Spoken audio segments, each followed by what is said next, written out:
Good morning, ladies and gentlemen. My name is Paula Stanbridge. I'm a business development executive at Provide Group, a Florida-based and Ontario, Canada-based building revitalization company. On behalf of the Sarasota Alliance for Historical Preservation, it's truly an honor to welcome you today to this roundtable. Historical preservation is more than just restoring old buildings. It's about protecting the soul of a community.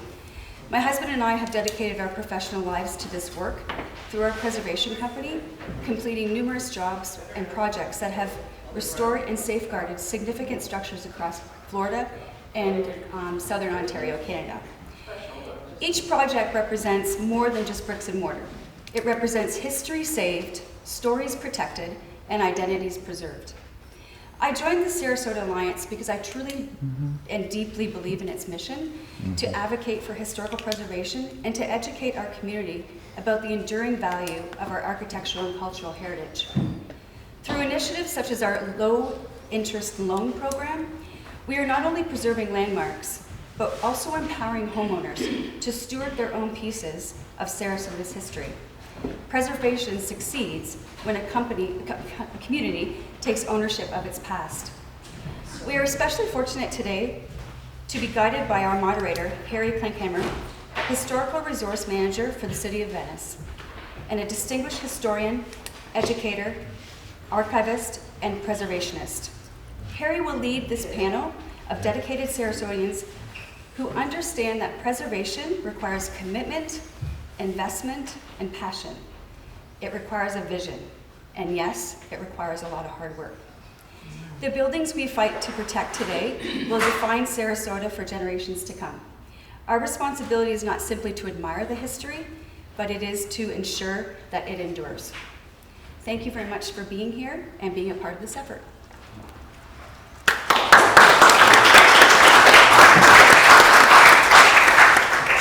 All right, good morning, everyone. Can you hear me okay?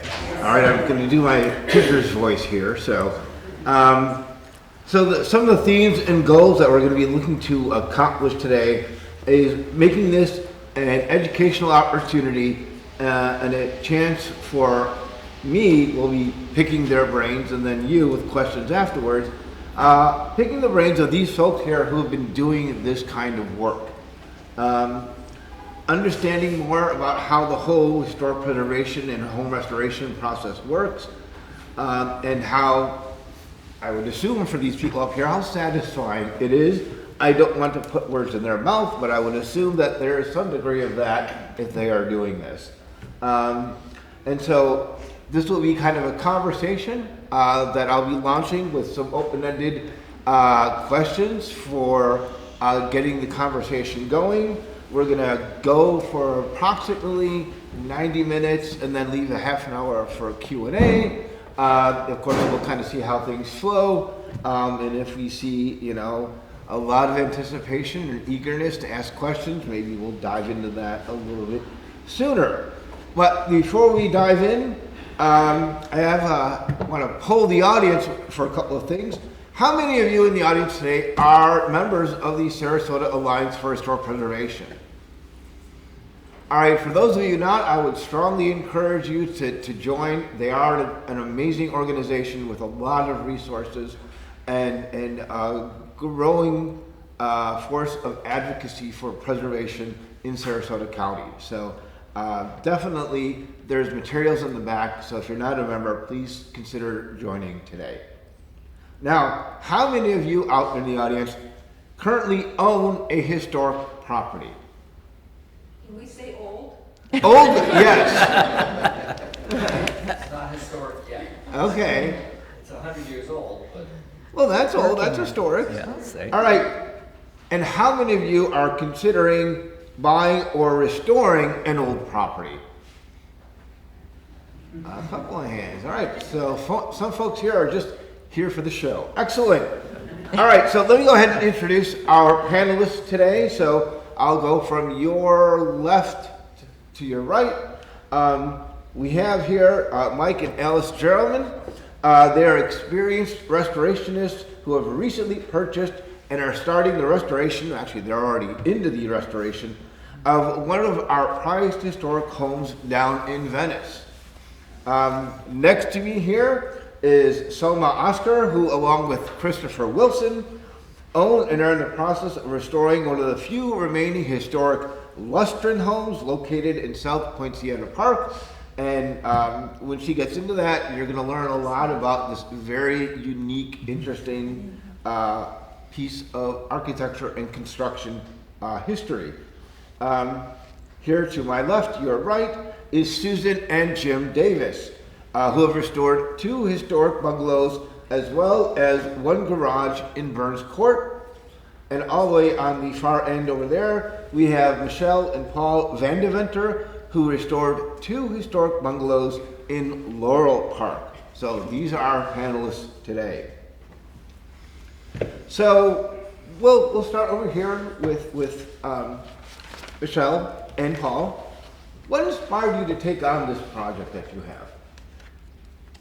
I didn't want to take it on. She's going to answer that. Oh, all right. It was her vision. It wasn't mine. We love the neighborhood, which is a historic neighborhood, Laurel Park. And apparently a lot of other people do, because there were not a lot of properties available. And we had no experience with historic homes or building or restoring. And we decided to take a leap of faith. And so I don't know if it was inspiration or circumstances. Okay. I would just add this. When Michelle took me to see the property, there was 2 lots that was being sold as one, and there were 2 buildings on it. I said, absolutely not. I'm not doing this. And she had a vision for what to do, and she convinced me. And I'm so glad we did, because I think what we got out was actually better than the vision we had. So it was all because of Michelle. Aww. Is that on camera? Sorry, I know you're recording. What about you, Susan and Jim? What inspired you to work on it? I didn't want to do it. All right, I'm seeing a pattern here with a map.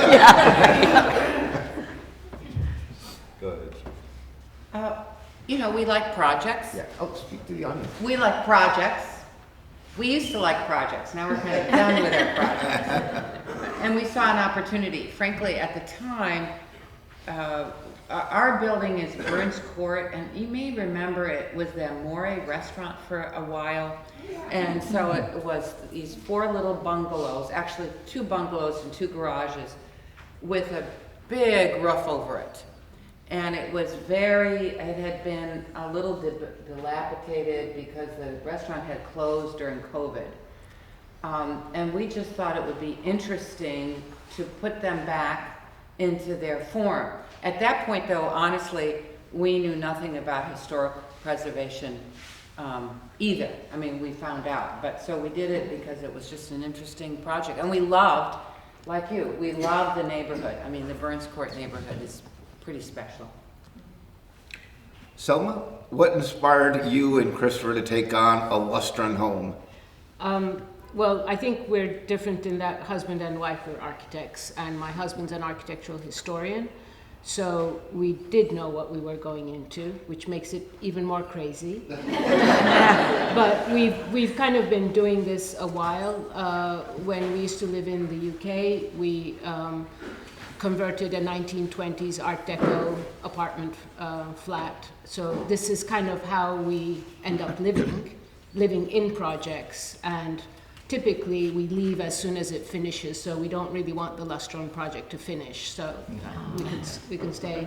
But prior to the Lustron, we designated and restored a 1920s 2-story wood structure in Gillespie Park. And it took us 2.5 years to recover from that during COVID, living in an apartment. And then I guess we got the itch, and the property market being how it is, we actually were looking for something to work on. And our friends kindly reminded us of Tom McCardle's Lustron. So that's how we ended up with the Lustron, knowing that it needed love and attention. Now, Mike and Alice, I know you two are guilty of doing this several times. In Ohio. Yes. So you've done multiple projects. Slow learners. So what's inspired you to do a project like this and then do it again somewhere else? Go ahead. Well, Or, Mike, are you going to say you weren't? Are you going to stick the no, front and say you actually, didn't we wanna do both it? agreed on Oh, all of okay. these. So our first restoration in Ohio had pigs living in the basement, and when the exterminator came, he put down rat bait, and as he walked away, the rats were coming to eat it. And it said that even gave him the creeps. So we've kind of been creeped out for 7 projects now. But when we formerly owned in Sanibel for 25 years, and just one Sunday, we said, let's drive up to Venice. We've never been to Venice. And that was the start of a love affair. And I think you can say when we drove around and what happened after that. Well, I always loved the style of architecture. So I kind of got the bug to own one, and of course we would like to restore everything that we're doing. I kind of fixated on this one house, and we He did. Sort of If we didn't get it, I'd still be hearing about it. sort of pursued it for 2 years, Yeah. pretty much, until we ended up getting it, and then it was like, wow, what did we do? Because it's kind of a mess. We just love it. I have to say, because my sister will watch this tape, my sister from Connecticut came down to help me clear the house out because it hadn't been inhabited for like 40 years. Occasional Something like slum that. renters. Yeah, occasional vagrant. We cleared out 7 dumpsters. And let me tell you, it's no fun, as I say, and may I use the S word, clearing out someone else's shit. That's the least beep fun that. part of any of it. They'll beep that out later. Yeah, okay, thank you. Thank you, editor. All right. Now, I'd like to open it up to all of you to talk about, see if we can come up with kind of some consensus on what are some of the more common challenges that maybe you have all faced. So if any one of you wants to start, just talk about some of the challenges, and then for the rest of the panelists, if you want to like chime in and agree, or if you had something different, because I'd like for the audience to kind of get a sense of what are some of the handful of common issues, regardless of project, that you all can come across. So, who'd like to go ahead and get started? Otherwise, I will pick somebody. All right, go ahead. I think I would lump things into known unknowns and unknown unknowns. So an unknown unknown, I think anytime you buy a historic house, you don't know what lies beneath the surface until you start peeling things back. And so that is no way of knowing. It's very difficult to budget. Yes, it If makes. you do restoration. Yeah. I would say the known part was that it's going to be different than maybe what you're used to because it's a capsule in time and it's very different than anything else you're seeing or looking in terms of like trends and whatnot. And so just living in the space for a bit and getting things you might dislike when you first purchase the property might be the things you actually love 6 months later. So don't make any important decisions until you've lived there for a period of time. Those are my 2 biggest takeaways. Would some of you all agree? I'd like to add 2 disappointments that we had. One of the properties in Ohio, and we don't flip. Everything we've done, this one I'm going to tell you about was my veterinary office. We bought a little old house with asphalt shingles, and it just was bad. And we had an architect friend of ours come in, and it had all the original woodwork and wall, window trim, and he just wanted to rip everything out and put up new. And we both walked out. We were so down. We were like, this is not what we wanted. And so Mike ended up doing all those properties that we restored in Ohio himself. Fast forward to here, we knew no one here. And so when we bought this, I just went online, like we all do, and I found a company that restored some property in Sarasota, some of the commercial property. And so I called them, and a gentleman came out, and we ran into the same thing. He didn't even know that the gutters were copper. So don't trust the first person that you have come out to give you an opinion. And we just wanted kind of a ballpark of how much did he think this was going to cost us, because we only had a certain amount. We pay for this ourselves. The amount went 3 times by the time we were done with it. And again, we kind of walked out like real discouraged. And then thankfully, because of Harry and a friend, Larry Humes, Harry and Larry, we like to refer to them as, our besties, we got in touch with some wonderful people who knew what they were doing. And this is the first project, I think Mike will tell you too, that he's not done himself. He's actually having to manage it. And that's like a whole different ballgame. It is, and there's a lot of things that are frustrating about it because, you know, as I established priorities, then I worked on those things and I satisfied that part of what I needed. It's difficult when you're hiring somebody to do it because you kind of get put on their timetable, certainly on their, you know, expense list. So it gets a little harder. It seems to me that you can do probably anything. A lot of people get discouraged saying it's too big a job. You can do anything. You just have to plug away at it. You just need to look at it and know what you like and then jump in, really. And he's the type that our philosophy is I break it, he fixes it, okay? Because he can fix anything.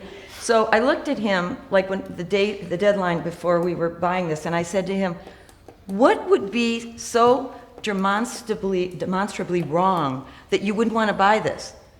And you just looked at me and you said, well, nothing. We could really fix anything. So decision made.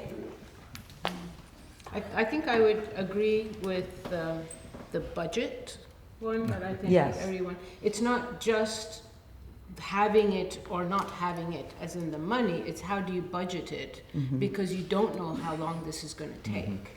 So I have a like 3-way budget which you can read per task in the house or per timeline, because I think you have to pace yourself in a logical way, otherwise you run havoc.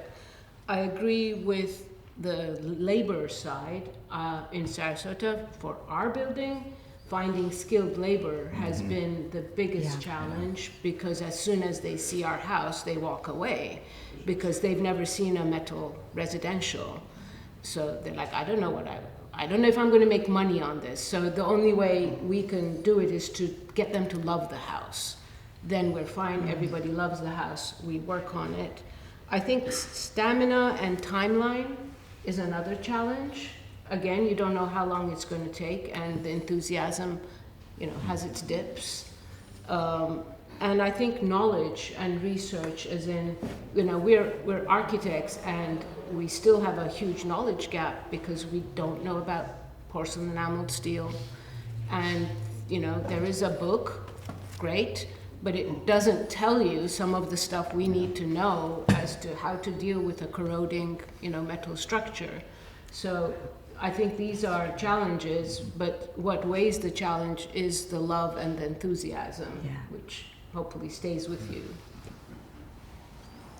Do you want to add anything to that? Yeah, the other thing that I think we would add, it would be navigating building codes through the city of Sarasota, Florida, and then national.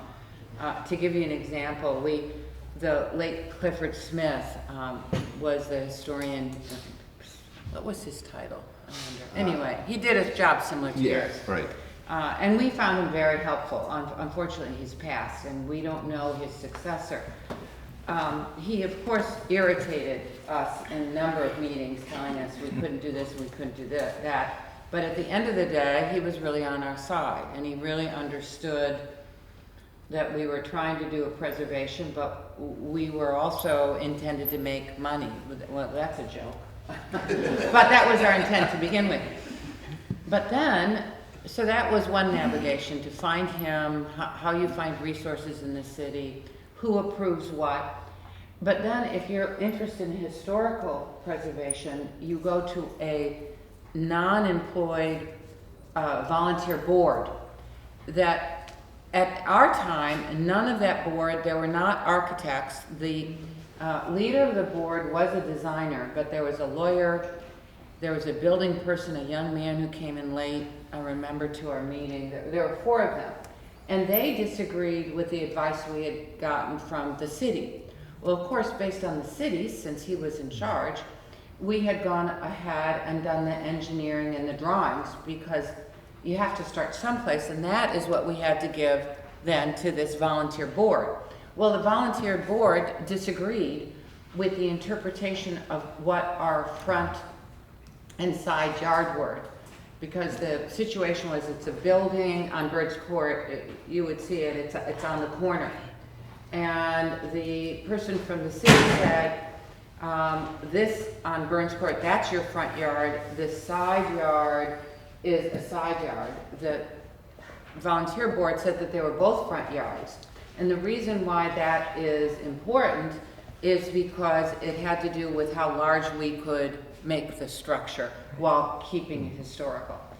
So then you redo it and you go back, and then you get through all those hurdles, and then it's to figure out then how to navigate the actual applications for the historic properties, and that's a real process, and I have some recommendations to say to that. But our frustration was all the who's on first and who knows what they're talking about, and how do you figure that out?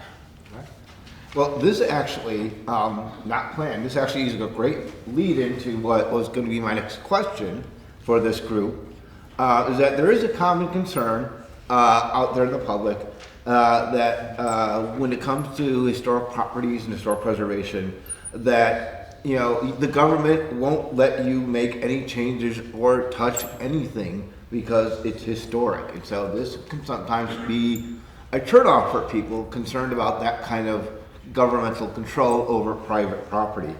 But I'd like to hear from the panel here, your experiences having to work, whether it was with the county or one of the cities, about the process of permitting or whatever process you had to go through with government entities, to kind of give people a sense of how that goes. So would you like to start there? Sure. So I will start by saying that I was a government employee for over a dozen years, so I speak fluent government employee, and that could be helpful. My background was in wildlife biology, and oftentimes I worked with endangered species, and I would have to work with homeowners who were discovering they had something on their property, and so I'm generally by nature a sympathetic person, so I found myself always being able to problem solve by putting myself in the shoes of the person who was understanding this information, just working with them to understand what they were trying to accomplish, what we were trying to accomplish, and finding a path forward. So I found that taking the same approach, remembering that they're actual people who oftentimes don't have the best job. They get yelled at a lot.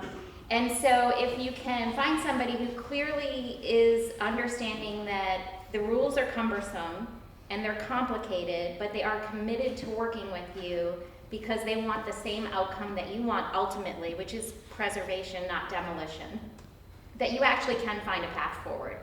And that means sitting with people face to face. We found it very helpful to have staff over to our house frequently. And then they were like, oh, okay, now we see and now we get it. And then you start to pick your battles. You're like, okay, this feature is really important. Now I understand, because I don't have a historic background, why that's important to you. But this is important to me, that we fix this or change this. And then ultimately we get to a place where everybody, and I'm not gonna be like Pollyannish, but I think at the end of the day, we were all very happy with where things landed. So those and decisions went both ways. It was a long process. I learned a lot. I personally actually enjoyed it. Even though, like you, sometimes we butted head with Dr. Smith, but he actually came up with a couple of suggestions that made it a lot easier for us. And they were things that he said, well, you really should be doing this. And we said, well, this is why it's not going to work. And he went, okay. And so It was 50-50 on the decisions. So I know people are concerned about that. I, for one, because I care about historic homes, want to have that oversight. I don't think we should get rid of it. It's important to save the homes and preserve history. And my experience was fairly positive. And I wouldn't, now, to your point, I don't know who's going to replace Dr. Smith, but if I had to do it again, if I had the cash, I'd go do it again. I loved every second of it. And I'd get to know that person really well. Yeah, I'd invite her over for a drink, for sure. I know it's a her, that's all I know. Yeah, I think Susan is her name. Susan Dodd. Susan Dodd. Ah, okay. Yay!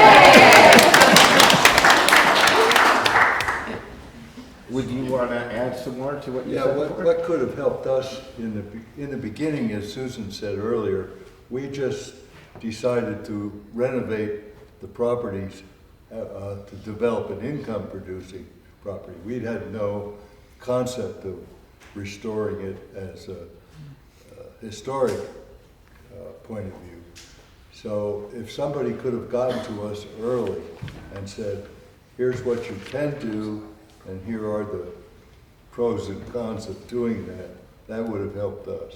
I don't know if the Alliance does that, but that would be a good chore for them. There are professionals who do that, and our situation was, unfortunately, we chose the wrong professional. Yeah, we picked a contractor just to restore it. We didn't know there were historical contractors. But in addition, we had hired someone to help us do the application, and that didn't work out. And then, That was later. okay, fine. At any rate, the point I'm making is then we picked the right guy, Tony, why don't you wave, who really helped us through, and had Tony been working with us in the beginning, it would have been helpful. The national parks have a 49-page primer on historical preservation, and it's really very good. The problem is, it's not a problem in working with the entities, it's a problem with interpretation. As an example, you can add, the notion that you can't do anything really is, we need to debunk that because it's not true. You can add 25% footprint as long as you do it in a historically appropriate way and make it consistent with the architecture, but make it clear that it's an addition. Now, how does one really do that? So we decided, and this was before we had contracted with Tony, we had decided that we would do that by doing a little inset and changing the, the plaster on the outside. And so that you can't, it was historic, it was consistent but different. So, and I would say even within the profession, the interpretation, if you're really restoring.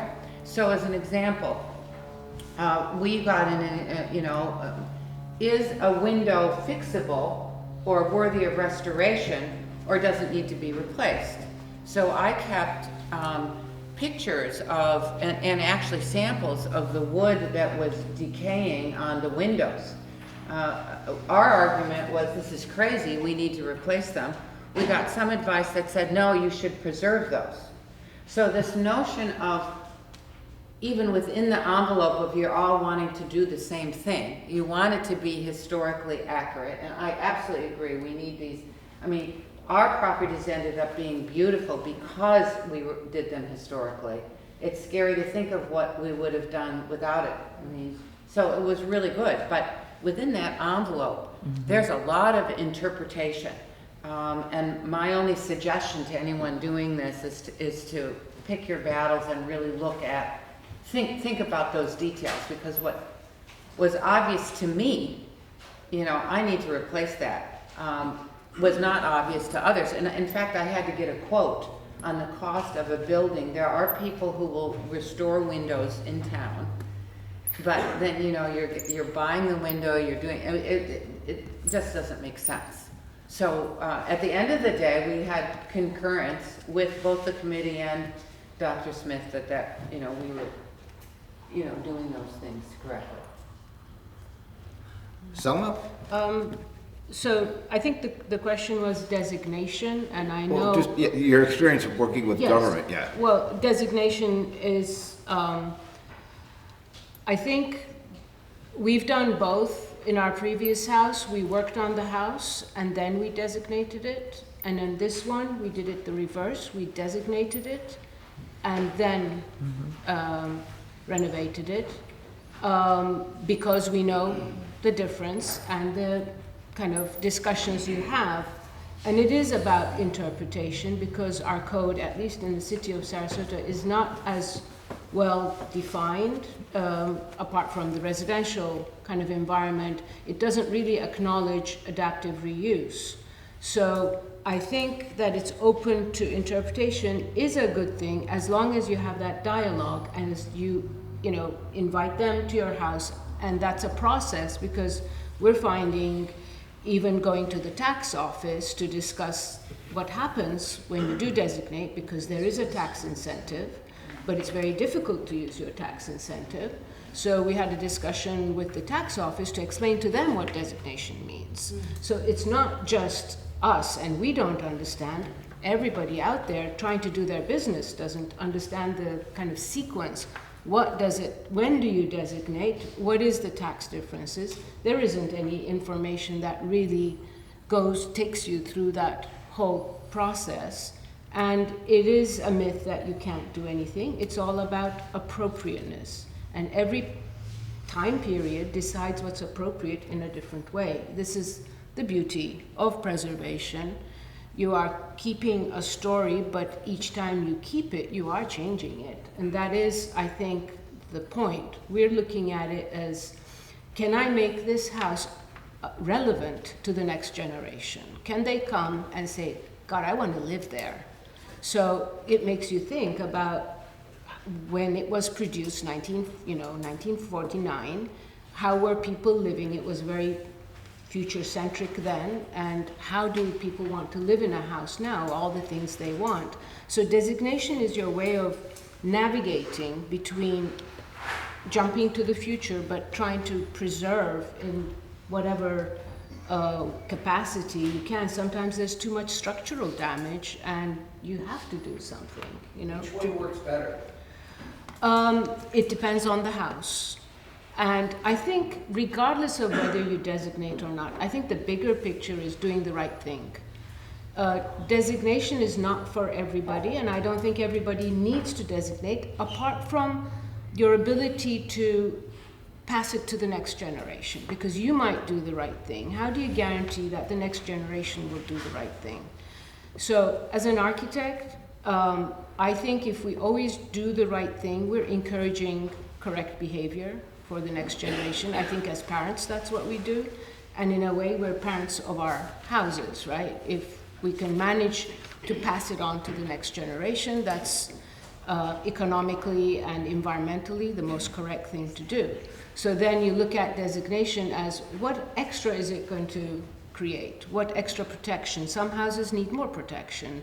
They're in an area with a lot of maybe commercial pressure. So you need to protect it from that, or environmental pressure. Designation gives you a lot of advantages in terms of meeting code, for example. You are exempt from some code requirements. That's a huge advantage. It means the house is protected. You do have a financial incentive if you know how to use it. And I think the dialogue with the city is important. I'm glad Susan's here. We need more people who are aware of what it means to have a culturally important, historically important asset, not to you, but to the community. I think that message doesn't get across. If we could do that, it makes the conversation more rich. Let me say up front, the regulatory process takes too darn long. But we were fortunate that we have Harry in our corner. Harry expedites everything. He knows how to do it, what needs taken care of first, and we really and truly appreciated that. And I have to say, in Venice, the city and the Historic Preservation Board actually work very well together. The Historic Preservation Board looks at your plans, that hopefully your architect was historic preservation sensitive, looks at your plans, gives you suggestions, pretty much approves what we had in mind, and they kind of recommend to the city council. So it was actually a pretty smooth process. There were a lot of steps in between, back and forth, but that's just the process. The bigger issue for me was, and again, you can get around anything, There's a workaround for everything, and there's really no problem that stops you. But the regulation that bothered me is the new energy codes and the hurricane codes. And those are all national. There's no way around them. I only had one little section of one window was the original steel casement sash still remaining. So it was a wonderful example. I knew exactly what we needed. It is available to be rebuilt that way, but we couldn't use it because we have to have impact glass. And not only impact glass, but it also has to have a certain level of energy efficiency to meet all those codes. So that whole thing kind of dictates what you can do, and there is a little bit of back and forth, but not too much on it. You're kind of stuck with those. The other things that we had trouble with, energy board, again, they look at your air conditioning plan and they determine if you have enough volume in any particular room. And we have masonry walls, so if you're in a room that has 3 exterior masonry walls, it's pretty tough to run air conditioning ducts. So for me, so far, the federal regulations have been the big problem, but I must say working locally hasn't been too bad. I'm just going to say, I'm surprised if you did designate it first or not. Did you designate your house? Well, we got sort of at the same time, right, Harry? We had local designation was in process at the same time we were applying for all the permits. So Okay, because they I was kinda going to went say, hand in if you hand. do, this is a perfect example of that question, when, if you do designate it first, Mm-hmm. you are actually exempt. You wouldn't have needed to have impact. Right. Yeah. Yeah, but I had to replace the window. Yeah, but there are, this is the discussion, there are life safety, which is, sometimes it Mm-hmm. overrides everything, but for impact, you would have been exempt to make it impact. That's interesting. I didn't To the- realize that. Maybe, but this is sort of those, there isn't one place where you can get all this information, so, and not all architects are unfortunately knowledgeable because there's not enough of it happening in this community. I think some contractors are actually more knowledgeable than architects because they're, working day to day, but when you do designation is actually important. And it's part of my learning process is do it at different times, actually see how are codes interpreted. Yeah. And Yeah, push so we that. actually had the same experience. The Frederickson house was designated. Mhm. And even if they told us we had to replace the windows, we wouldn't, because this is one of the joys of doing it. The glass panels were made in the 1930s. They actually have little curves in the glass because of the way it's made. And because it was historically designated, we didn't have to touch them. Now we restored all the window frames because they were all painted shut and everything. Or But you could put shutters. you can, and As actually, in that's what we did on the removable second house. We just put the shutters on the outside. But there are advantages to having it designated because it gives you a little bit of leeway. Actually, when we had the 2-story wood house, we had a lot of the original windows, some even had the original sash mechanism. And we did sell it to an owner, and when we were selling it, we did have all those people went, ooh, designated house, oh my God. So we wouldn't sell it to anybody who didn't understand what the word designation meant. And we did not replace the windows because we kind of ran out of money. So a couple of years later, they wrote to us, we're still talking, which is good news. And they said, hey, the city is refusing, our windows. And we're like, no, you can replace your windows. They just need to be historically appropriate. So they chose to do impact rated, historically appropriate windows, keeping some of the original sash. So it is, there are ways around that appropriateness even. And I would sort of add that we've been talking about architects and self-performers or builders. And that, we did not use an architect because we wanted to keep the envelope the same. We used actually a designer. But I would give Tony another pitch because there's a fourth kind of person or player in this in terms of helping you, which is somebody whose business is getting historical designation. And their training is to understand these things. So that's another resource that I would really encourage anyone thinking about doing that to do. I don't know if Tony's the only act in town. There are others. Are you on the website, Tony? I'm the only act in town. Okay, he's the only act in town, and he happens to be here. But that's another really good resource in addition to the city, because Susan has a full plate and doesn't always have the right resources or time to answer your question. We had two examples. We had decisions to make along the way as to whether to restore exactly or improve. For example, one of the houses, the floor had a 4-inch difference between one end of the building and the other. Now, do we want it to be as it was when it was built, or do we want to make it level? So we chose level. And another example is rafters for the attic are supposed to join over a supporting wall. We had rafters that were a foot outside the supporting wall, were toe-nailed together. That's not safe. So, and the National Park Service tried to tell us that was new construction, and therefore we couldn't use that to get a credit. Tony talked him out of it, but those things are not really understood for, the decisions you make. Okay, bye. Oh, no. Well, actually, I wanted to circle back to a comment, Michelle, that you had made about picking your battles.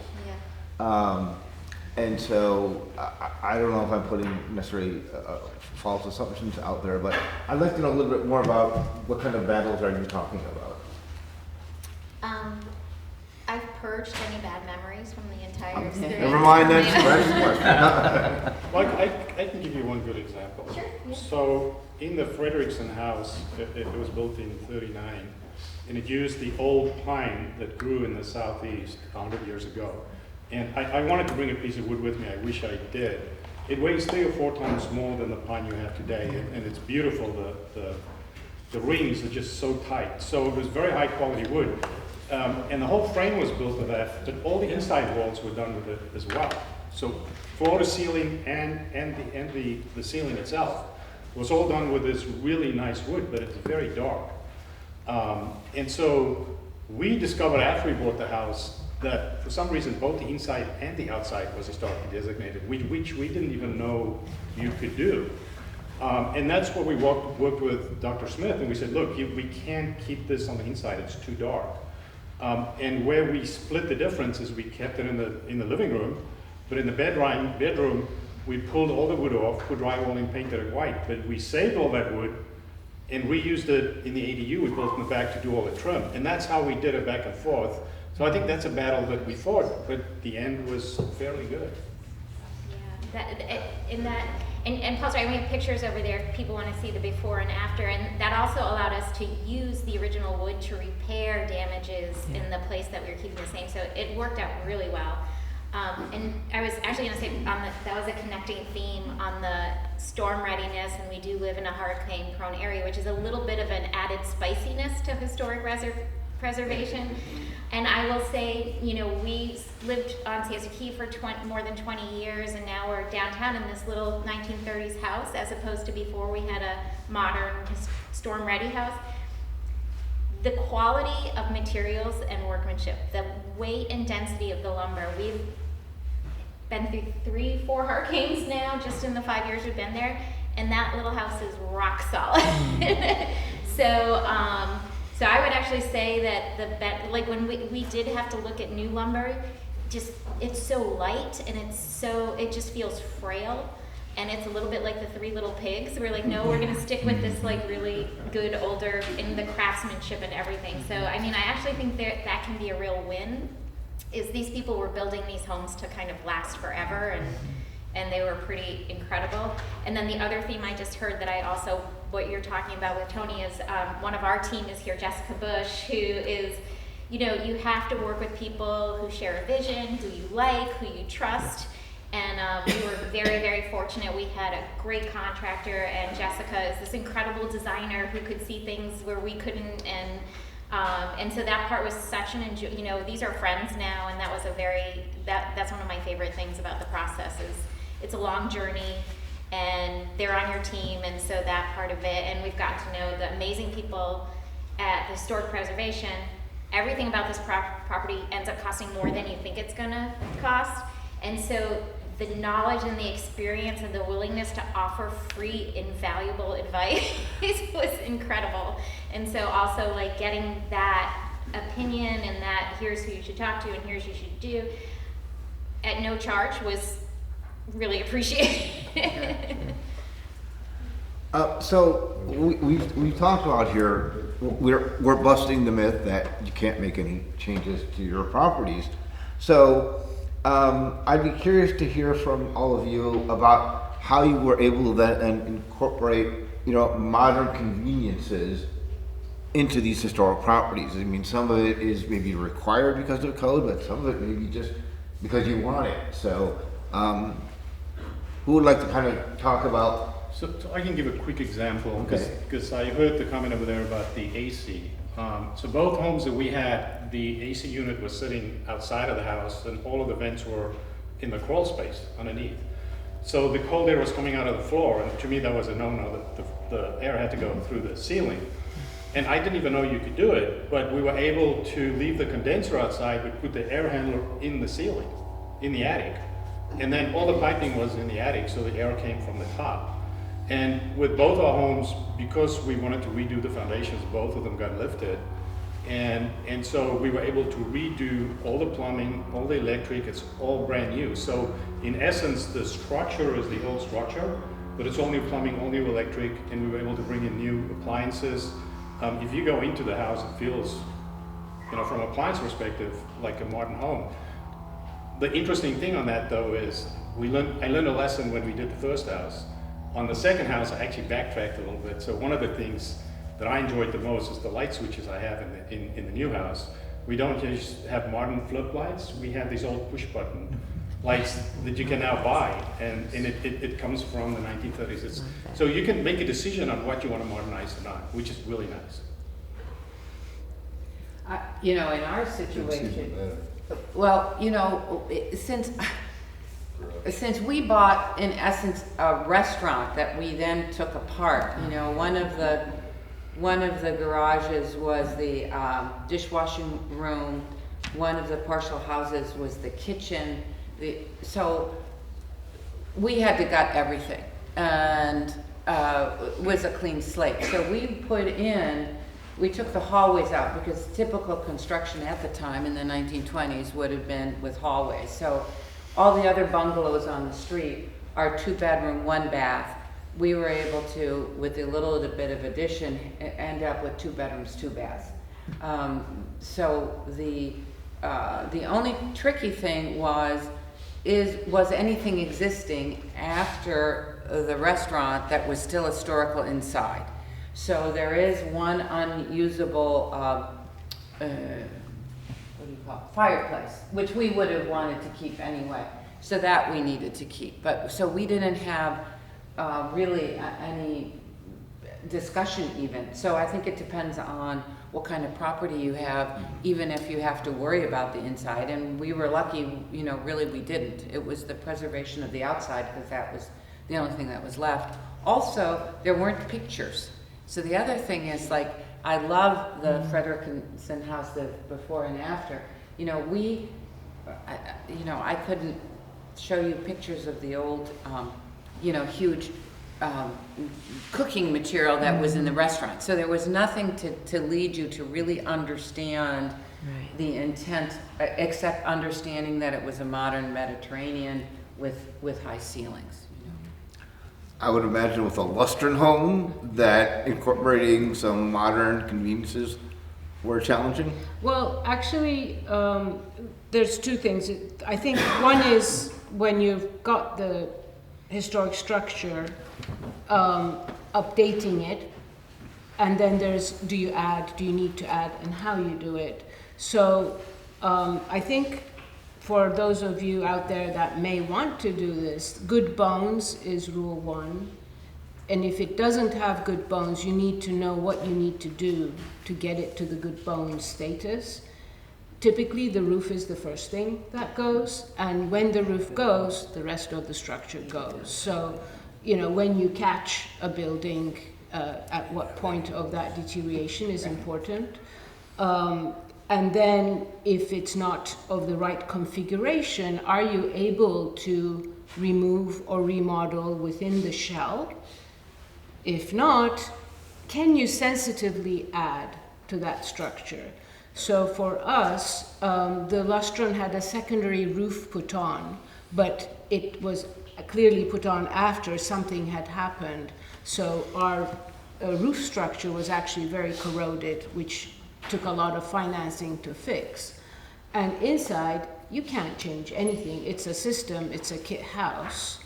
And in our opinion, you can't really add to it in a sensitive way because the whole point of the house is the whole envelope. And we actually designated the exterior, and this was a battle I lost with my husband and Dr. Smith.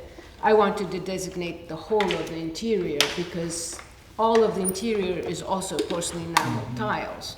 And I didn't really want the thought of somebody putting in drywalling was just horrendous. But we ended up designating the interior side of the exterior walls only.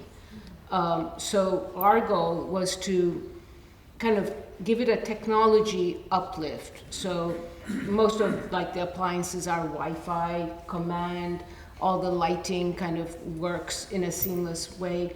Just keeping it the way it is, but it has a lot of pluses in terms of a lifestyle. You buy into that lifestyle. You're not going to have, it's a 2-bedroom, 1-bath house, and it's going to stay 2-bedroom, 1-bath. It's just, that's the way I think you can build something else in the garden maybe, but you just treat it as a object, because that's how we're seeing our Lustron more. There's others in the country, so it's what you see as a product, I think. But that house it's different for that. And are you planning any modern conveniences? Flush toilets. Flush toilets. But we had one that kept flushing. Yeah, We're in Ohio, and we had a camera, and I said to Mike, "What is that?" I kept hearing shh, shh, shh, and I said, "Listen to that. What is that?" And tell the story about that. Oh, it was one of those commercial flush valves, the big chrome thing with the lever handle, the pressurized flush. Well, there was one upstairs in the guest bath, and no one had been going up there because there was nothing going on at the house yet. And the shutoff was downstairs, out in the middle of the common area. So we shut off the water. We didn't know anything about it. Nothing was going on. And the workers over the last few days had turned the water back on so they could make some mortar. Well, that water turned on for the entire part of the house, and that toilet flushed every 3 seconds for weeks, probably. Probably at least 4 or 5 days. For $720. Yeah, my water bill was $700. So. But You had to clean toilet. Lesson learned on that No, one. that toilet's out. Everything's out. We actually, I guess, are kind of lucky in a way because we're kind of consolidating an ADU that was above the garage and bridging a little 6-foot space to the old house, tying it all together. The part above the garage that we're redoing was, I think, burnt. Do you know when that fire was? Like in the 80s or something? Yeah, I think it was in the 80s. And then they left it just as a 1-story garage for quite a few years, till about 2000, I think. Then they rebuilt this kind of an apartment above the garage. Well, there's nothing original there to keep. Quite frankly, the construction technique is horrible. The place is falling apart. So we're reconfiguring that as kind of a master suite, which allows us to leave virtually all the original structure original. We're really not changing any of the rooms. The kitchen, of course, needs updating, but we're keeping the same footprint, same appliance position for the most part. The downstairs guest bath, we're adding actually a little shower to it. But other than that, everything in the old part is just restoration. Repair the rotted ceilings, the rotted walls, the rotted floors, the bad plumbing, so. And it had 3 efficiencies in it. Yeah, Like a those all tenement get slum. thrown away, they're not, you know. So anyway, the old structure stays old and our new modern living takes place in a new modern section, so it worked out Yeah. actually. I was going to add, I think infrastructure, the plumbing and electrical, it should be replaced if it Yeah. could be. Oh, absolutely. There's no doubt about it. Yeah. But if the bones are good, it's you know, it's a good addition. I think depending on whether it's a wood structure or a masonry structure, that becomes easier or more difficult. So, you've all have been through or are in some stage of doing some restoration projects. What is one hack that you picked up that you'd like to share with the audience that helped keep a project moving along? That helped you kind of overcome an obstacle that you found that was useful piece of learned knowledge that you would like to pass on to our audience? So we'll go ahead and keep going. We've been going from my left to right. So what's one hack you would share with the group? Yeah, I'll answer the 2 questions. The first thing was, you know, what kept us going. I want to reiterate what Michelle had said. If you don't have a good partner, I don't want to be in this business. You know, when we started, we did actually use a consultant to help us with the historical designation, and she was horrible, and we ended up firing her. And Michelle ended up teaching herself everything that she needs to know to do it. But beyond that, our partners, whether it was Jessica, whether it was Graver Co. with the contractor, they really helped us maintain momentum, and so nothing really broke that's made us stumble. I think the other thing, our project took 5 years for both homes, but a big part of it was the satisfaction we got, not out of the finished product, but of the process itself. That was probably 5 of the funnest years I've ever had, and you know, some of the things that I experienced, and I'll try and run through this quickly, when we started pulling up the floor coverings in the kitchen, they were 3 layers. And you could go back in history, you could see the linoleum and what was before that. I talked about the pine, but we had an artisan come out from Tampa to do the window refurbishing because we have double hung windows and we wanted to make sure it works. And he pulled me aside and he showed me in the wall, they found the wood shavings from when they built the house because they used manual planers back then.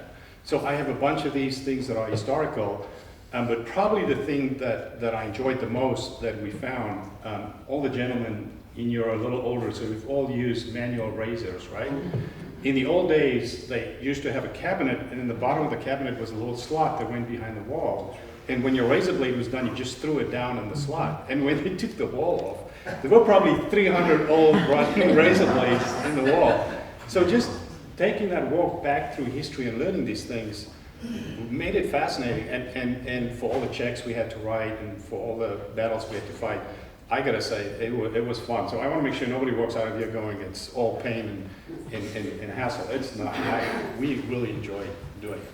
Yeah, it's like running a marathon, you know, there's a sense of reward and legacy. We were also very fortunate that the people we bought the property from were still in the neighborhood, and they were very careful about who they sold it to, that it was somebody who was going to kind of carry the legacy on and continue where they hadn't been able to continue. And so it was a real joy to like share that experience with them as well. And then we recently, we plan on staying in one of the houses as long as we can. And then we recently sold the second one, and they love the house too. And so that feels really good.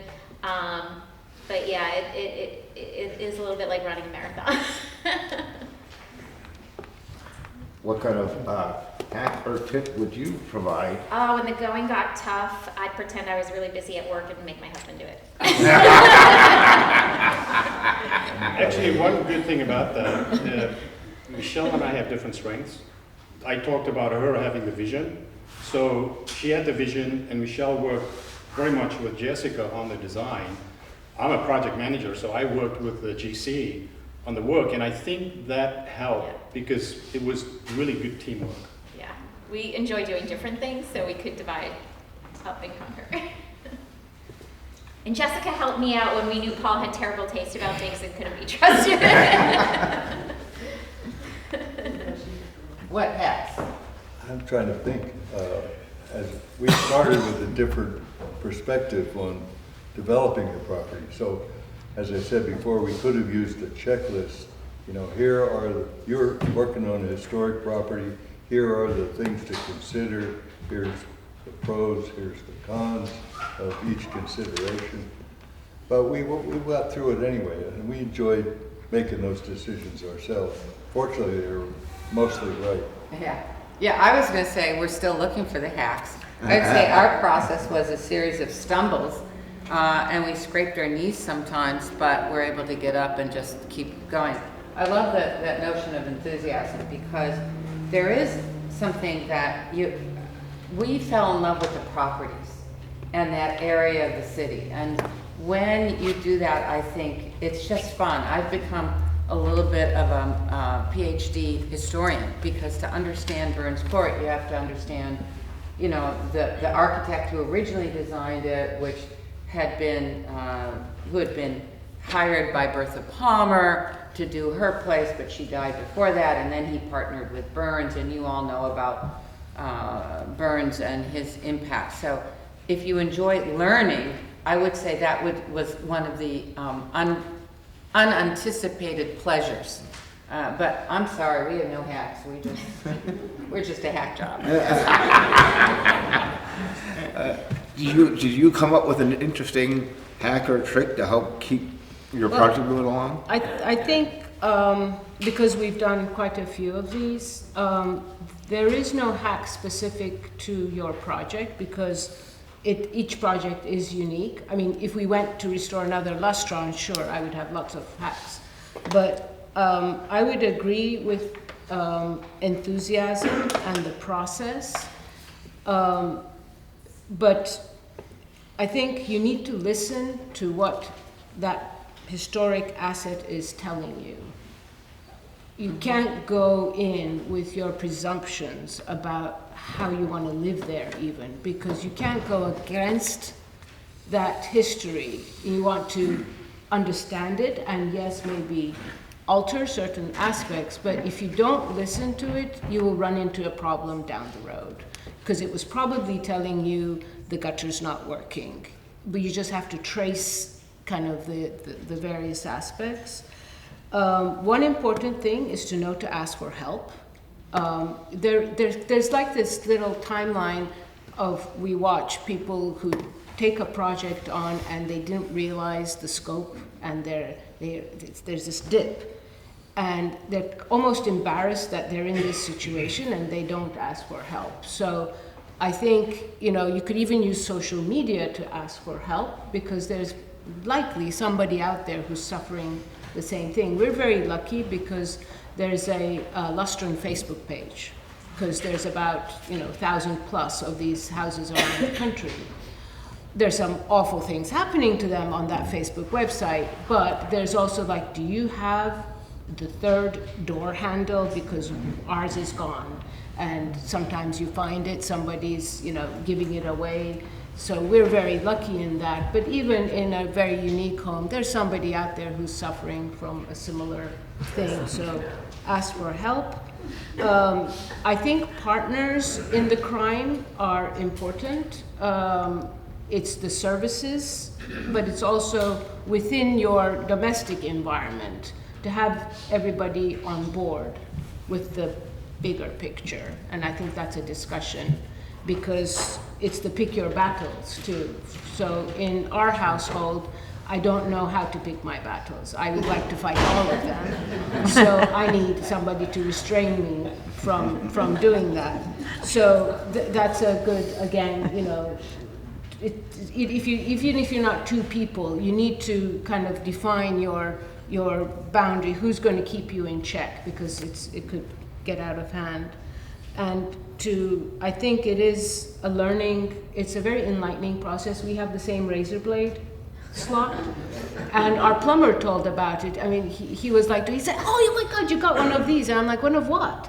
So And we had already taken the panel off. We had found the razors, but we didn't know how the razors got there. So we had this wild theory as to how the razors were there. So you learn a lot. You learn a lot. And, you know, we have these, like soap, there's these insets where you put a soap dish.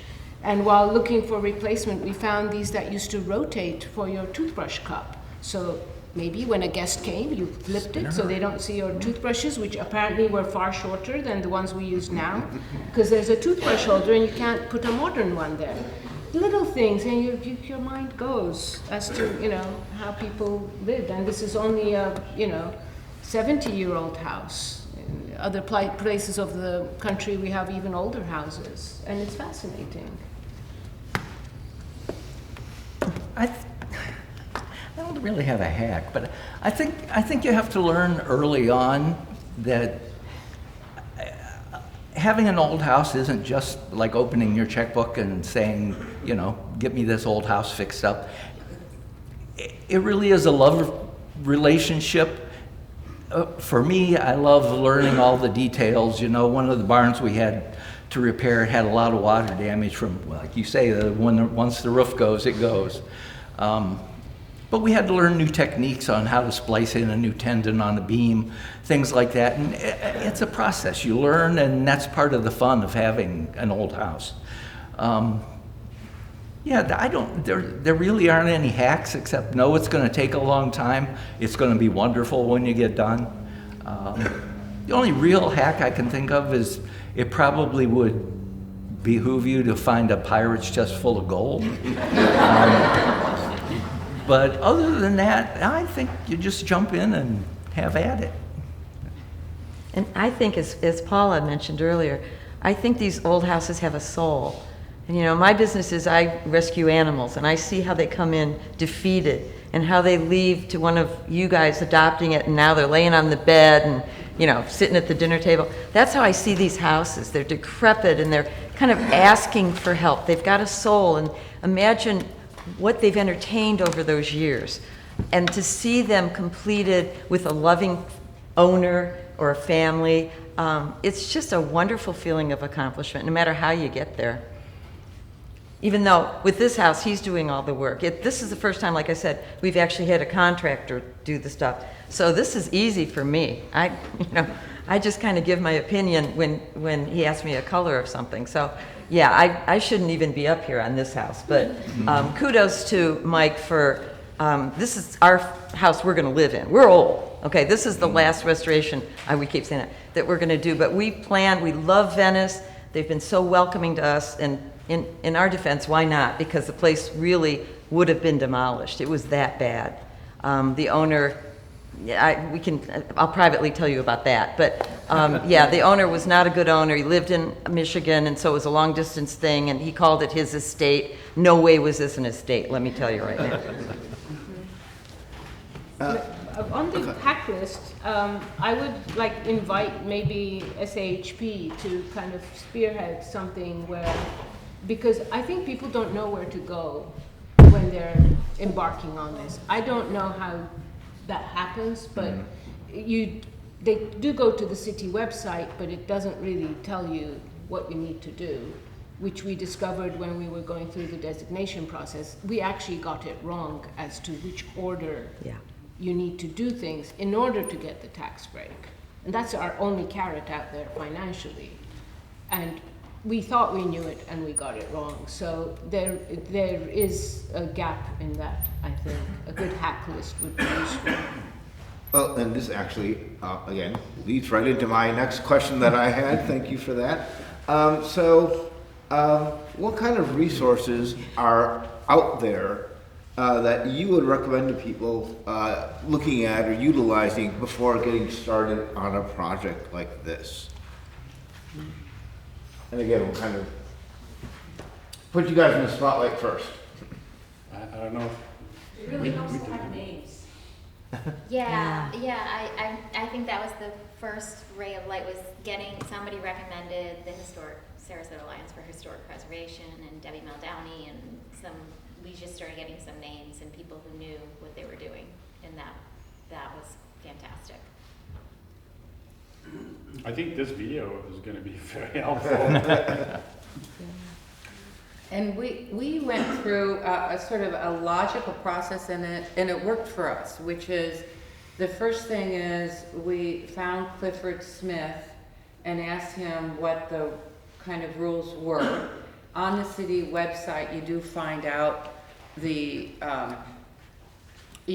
when the commission, or I don't know, it's this committee meets, which is once a month, which is all way too slow.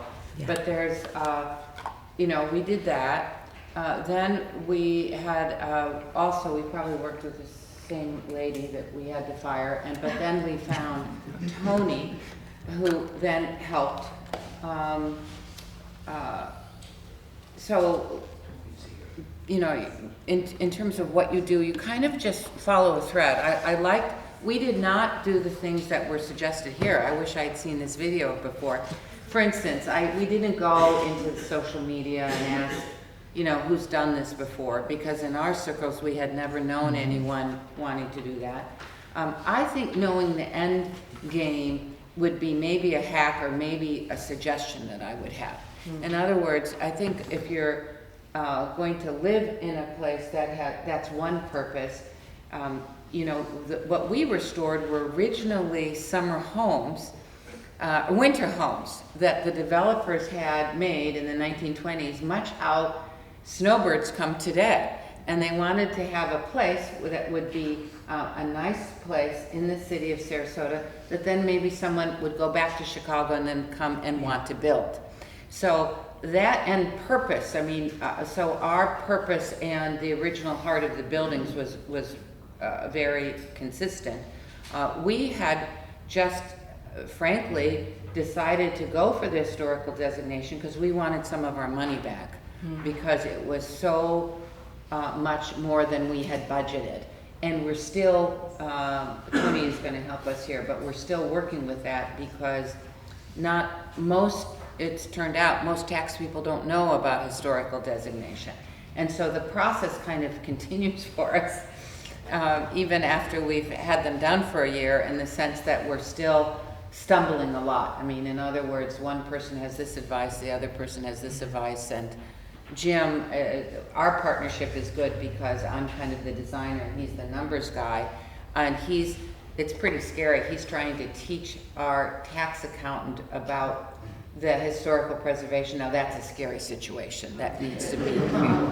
But one of the rules that you need to know up front, and maybe it doesn't matter, is that if you're going to go for the tax credit, you cannot live there.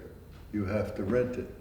That's a big decision. If you didn't know that, you might go the wrong direction. Stumble in. For some, there's a few exceptions, because Gillespie Park, and I think Susan Dodd's here, she can answer that after, but if the ones that were grandfathered or historically designated neighborhoods, there might be an exception to that. Yeah, we got the ad valorem tax and we lived in them. And let me just clarify.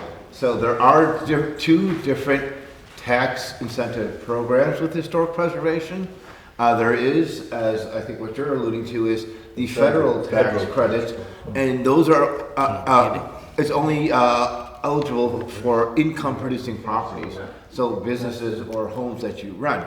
Now, what the Deventers, I think we're about to allude to, is there is a second tax incentive program, and that is if you have a designated property and you do improvements on that property that meet the Secretary of the Interior standards, you can get an ad valorem tax freeze on those improvements for 10 years. Yeah. So it's two different programs here. So It's like homesteading. See, you don't even know. It's It's confusing. like I want to add to that, if you're going for the ad valorem tax, you have to have everything you've done be approved by the Historic Preservation Board, not by staff.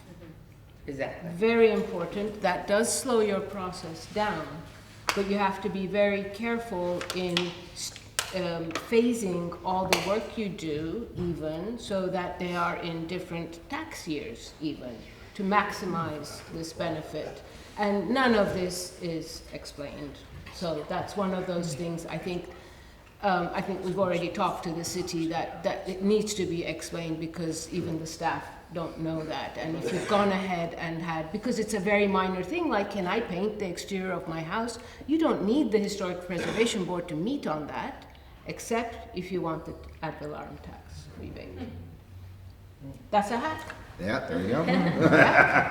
Are there any resources, Selma, that you would recommend to folks who are considering starting a project like this that could help them? I think it's too piecemeal at the moment, and they are in conflict, and the code isn't written very well.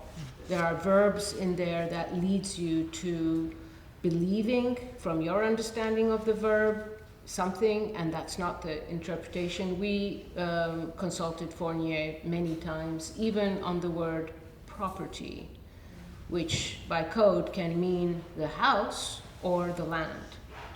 And the same word is used. And we played with that in our designation as well. So there really is, and it's because not enough is done. Until people challenge, you don't get the clarification because nobody's used that code. So I think the more we exercise this topic and the more we have open conversations, and also vent our frustration with whoever's out there, you get better, I think, results. We did go to the tax office and we had an education of what does it mean to historically designate, because we found that our property, as in land value, had been increased, but that didn't give us the tax advantage. So we had to go and explain, no, you need to increase the value of our house, not land. And they're like, why would you want to do that? So then we explained the whole process, and things improved for us. But you have to have that discussion and not accept defeat. And I think often you do experience defeat. You're like, oh God, more money. You have to chip away at it, for sure. Any resources you would recommend people consult or look at or anything before starting a project?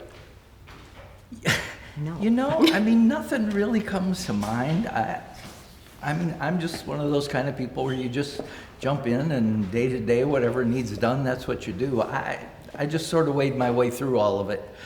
Thanks to people like Harry, it's been easy here, but in previous projects, that's how you learn. And then it's easier next time and you forget all about needing a hack for something, so, yeah. All right, so we've heard some scary stories, and so we don't want to end this with all of you feeling like you're gonna need to run away from any historic home that you find. So I'd like to ask the panel, what are you most proud of about your project? That my wife and I are still married. I would agree. Our neighbors have been very gracious and supportive through the whole process, and so we feel like part of the neighborhood, and we feel like they appreciate that we came to the neighborhood and didn't change the very thing that attracted us to it, but hopefully added to it. So I feel very proud of that because it's a great neighborhood. And the married part's good too. Oh, that too. Oh, yeah. I'd say the federal tax credit, but we haven't even gotten it yet, so hopefully. I'm relieved that we're still married as well, and I'm lucky in that score. But that it turned out it's beautiful. I encourage you to walk by. You might know the Burns Theater. A lot of people, or you might, drive by Pineapple. And the community, I mean, we had no idea about the society until I think I was contacted by Catherine. I mean, so it was just the appreciation. It's funny. People understand the history once you redo it. I mean, and we need more of it. And I think it's been satisfying and completely unexpected to be recognized, and it makes me proud. I mean, I like going there. So it's fun. It turned out. We're still married, and it turned out. yeah, I am still married to after 4 of these projects, so it's good. But for me, it's a little bit different because I am an architect, and it's actually professionally a very rewarding process. I know so much about metal buildings now, and about carpentry techniques, so for me, there's an added professional benefit. But I feel good having done the right thing, and that does make me proud, and the result is beautiful. What I love, like our children were a little confused because they're like, you know, you're not living in all that work we put in, and you know, you sold it to somebody else. And even my boss was like, oh, you said, don't you feel bad driving by? And I'm like, no, I feel so happy to see somebody else use what I kind of enabled. And they've used the driveway, they've added a plant, and I keep following how they're building on that history, and that makes me feel like I've done something for the next generation. That person wouldn't have been able to restore the house, they don't have the resources, but once you've set it up, they can carry on from all the clues you leave there. We have our annual holiday party, and for us that's the most rewarding thing. People love to come and see what have we done this year, and they're following. It's like we have a fan club, and you know how many people can wear a T-shirt of their house. So we get such great feedback on, oh, you hadn't done this yet, and then we feel good because otherwise it's this 5-year process. I'm sure all of us, it's minimum 3 years. Yeah. You forget how much work you put in. So that feedback from your fan club is really rewarding. I guess I'm kind of proud of the fact that early on in the process, but we're going to be able to save this house for the community. It's kind of special, at least in my eyes. And the fact, I think, that we're going to be able to do it sort of sensitively. I mean, we're not doing much in the way of changing anything, really. Putting a little section over here that doesn't impact anything, and the rest is going to be kind of a total preservation. So I'm proud of that, too. And we're still married unless we try to wallpaper together. Especially like a small toilet area. The smaller the area, the worse we get to the same end point, but fight on how to get there. So as long as we know we can't wallpaper together, we're good. All right, so last question before we open it up to the audience here. If you could go back in time, what is one piece of advice you would give yourself before starting your project? So in hindsight,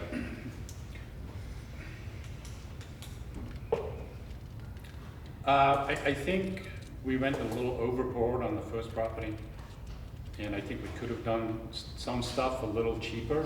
And I don't mean cheaper quality, but there's some things we did that now, especially since that's the one we sold, now, we went into it as if we were gonna live there. And I think some of the decisions we made, maybe we could have gone back a little bit. Do I think about it, care about it right now? No, absolutely not, because as Selma had said, the people who are moving there now, they're getting the benefit, they love it. So I don't know, maybe you can think of something. The advice, well, I think that it ended up happening, but it wasn't planned. It was because everything was taking so long. But live there for a bit and get to know the soul of the property before you make any decisions would have been good advice. I was fortunate that the permitting process took so long that I had to spend that long time. But if it hadn't taken so long, I would have made bad decisions. So get to know the property and then decide what to do is good advice. Get to know the rules would be what I'd say, because we have 4 buildings on our property. One of them had a fire somewhere along the line before we got in touch with it. We were told that that property was not eligible for historical preservation because it had a fire inside it. We've since learned that that may not have been the correct advice. We could have done all 4 buildings instead of just 3. So getting to know the rules, and maybe the rules are changeable, depending on who's giving you the answers.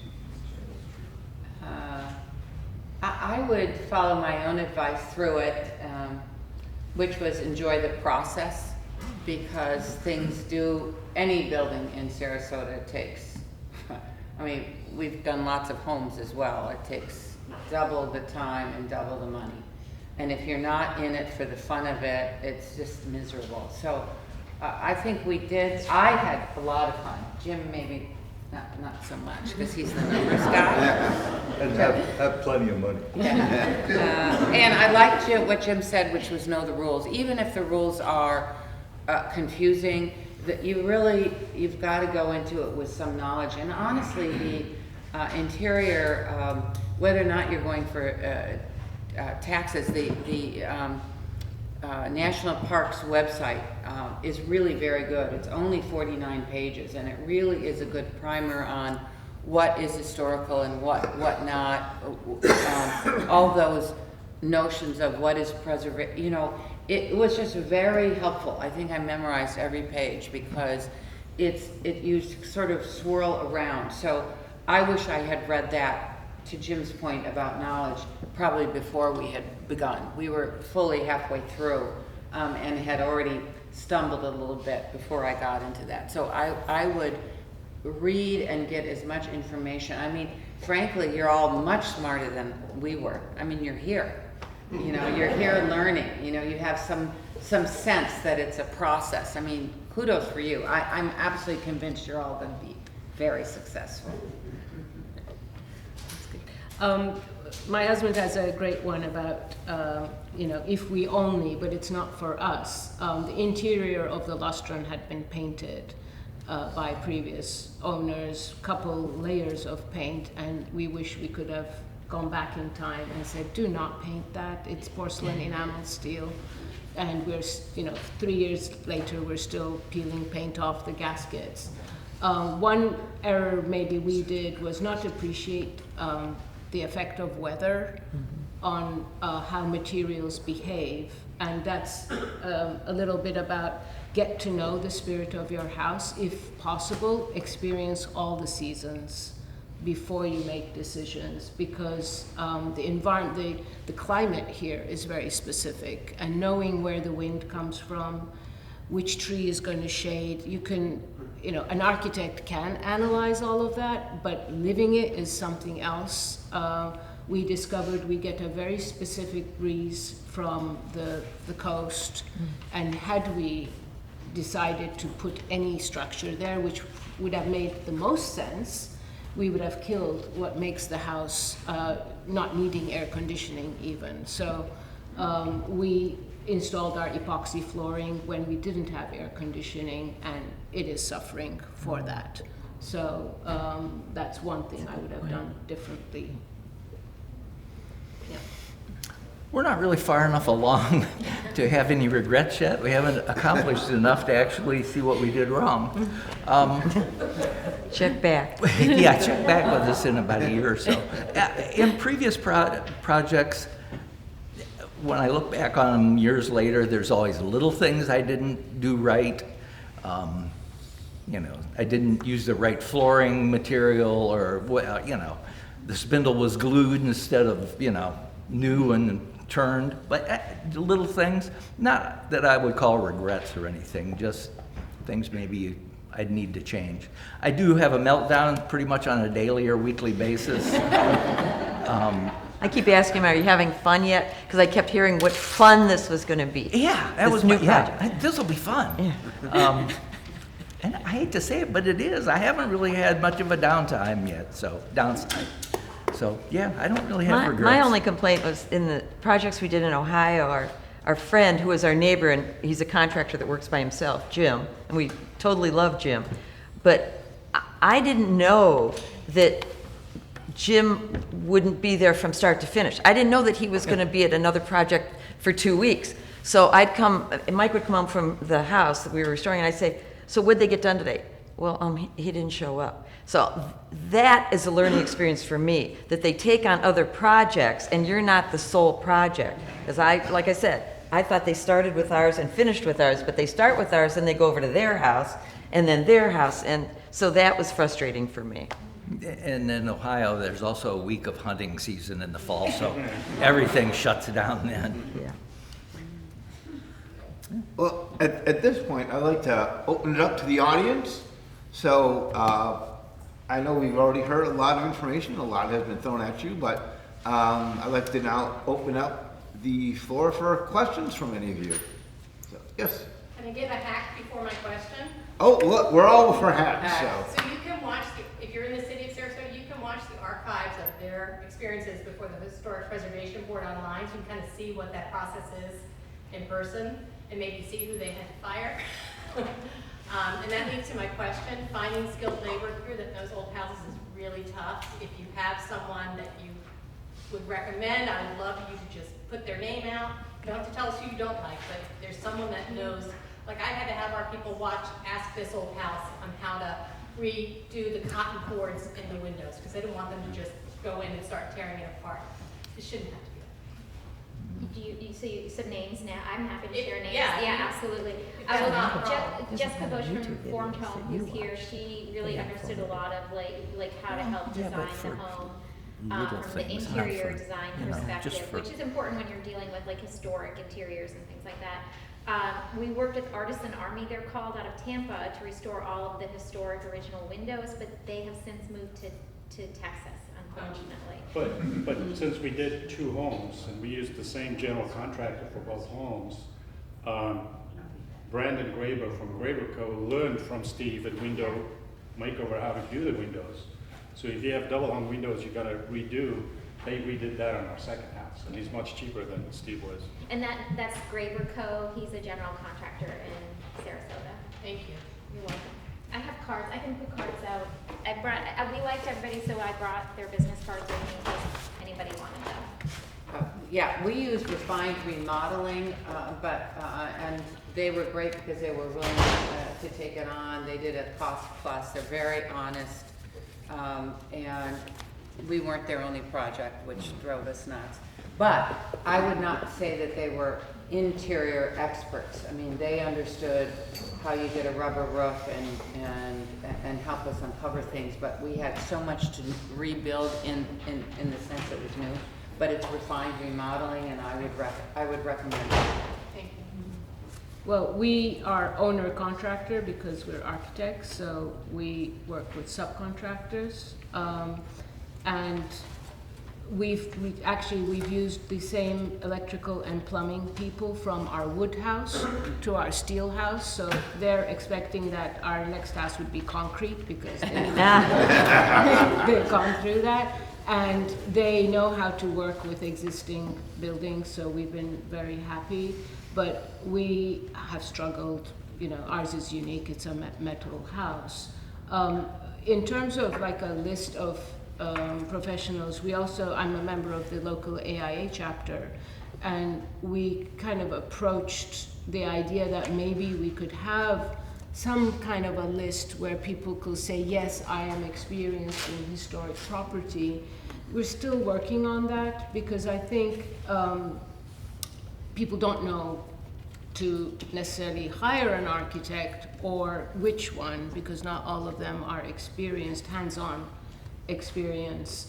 And I don't know if there is an equivalent of that for contractors, whether that could be possible. We have a ritual of a happy picture at the end of all our subcontractor work. So when they're finished, we take a picture and then we put their name, and I have that kind of, because I want to honor them, and if they have a sign, we put their sign up in front of our house for quite a long time. I think our roof was made possible by the SAHP grant, so we have, for example, their yard sign. Doing that honors them as well if you're working with a contractor or subcontractor. Again, we're not very far into our project. I'm very happy with our contractor at the moment. I really haven't even had much experience with many of the subcontractors, the trades, because we just haven't gotten that much done. But I'm very happy with the contractor. He's had several good ideas from the start. He helped me out when he certainly didn't need to. When I barely even knew him, just on an introduction, he stepped in and took care of a bunch of things for me. Tim Ziegler from Gulfside Contracting. He's based pretty much in Venice, but he does quite a bit of work in Sarasota. So yeah, I certainly would recommend it at this point. Again, check back with me in a year, maybe I'll check back. But I think the word of mouth is the most important because of the situation we ran into when I called that one agency and the gentleman came out and it was horrible. Yeah. So, and they're, you know, kind of accredited for that. So I do think I would trust word of mouth before I would trust going into someone that says, well, I'm an expert at this. Really? Because we've all been through it and we know who's the expert and who isn't. I think one recommendation I would have is always ask for references. Yes. And don't be scared to call them up. Yes. It's, for some reason, people think it's impolite. But And they should be proud of their work. They should be if proud they to give can't you those references. that's a problem anyway. But Right. make sure you call Yeah. and actually, if possible, go and Yes. look Take at a the look at work. Or even do Yeah. a drive-by. Yeah. Yeah. Thank you. Next, Cecilia. Yeah, gentleman in the back? A question for Paul and Michelle. Did Graber pick the house up and move it? Did he do that too? He was the GC. We use Johnson. I think it's the only company who does it. Yeah, Johnson, I guess they move every building in Sarasota since the dawn of Sarasota's time, So here's a funny thing. The second house that we moved, when we moved it, I saw the name of the guy, and the previous owner says that that's all the documentation. That house was moved to the location it is now in 1991.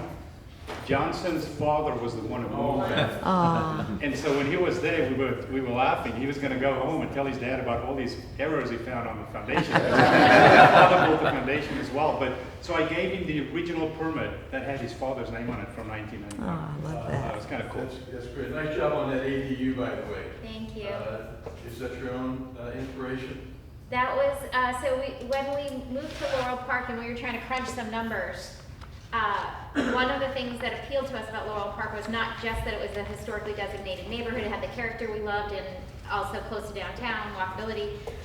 It was that it had allowed ADUs and we were like, okay, it's gonna cost so much to restore the front cottages. The way to lift the property value as a whole to afford that is if we can build these ADU structures in the back. And so when Paul was giving me credit for vision, it wasn't really vision, it was just like a little math. And I was like, oh, okay, you can build ADUs and then you get more square footage and you can enclosed garages is something people value. So that was part of like what we knew going in we could do to help. And the moving part, like that, we looked at the houses and at first we were like, oh, the foundations are failing. And then I was like, oh, but then we could pick up the house and move them and elevate them a little for, stormwater. So yeah, it was a benefit of the neighborhood that it allowed ADUs in the back. Thank you. You're welcome. Yes. So my question is for Michelle. Can you give an example of what you learned living in your house before you started the renovation? It had, the wood. It was, if you think about 2020 when we moved into the house, the trend at the time was everything white. And you just, even if you like it or don't like it, you just get used to everything being very bright interior, white interior. And here we had this very dark wood interior, floor, ceiling, walls. And so I really didn't like it. And as a child of the 70s, it made me think of like all of the paneled wood everything was. But then I started to like really look and get to know the wood, which is so much like you're talking about the soul. And I found one of my favorite things I learned to do in the house was at night after work, I would do just little patching on the floors because we weren't sure we were going to be able to save the original wood floors. And we sanded them, and everyone who worked on the job just stood there with our jaws on the floor at how beautiful those floors were when we sanded them. And so we're like, absolutely, we're keeping these.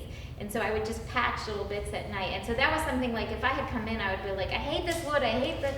Now every piece of wood we could save, every trim, we use it in the ADU. It's just like the value of that wood, I love that wood, that old pine wood. You can't get it anymore. You can't get 100-year-old pine trees like that. And it's old Florida county date pine. Amazing.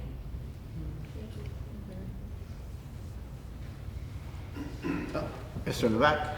Yeah, for Selma, I'm just curious, Selma, the Lustrin is one of the examples of post-World War II model manufactured housing, affordable, very efficiently laid out.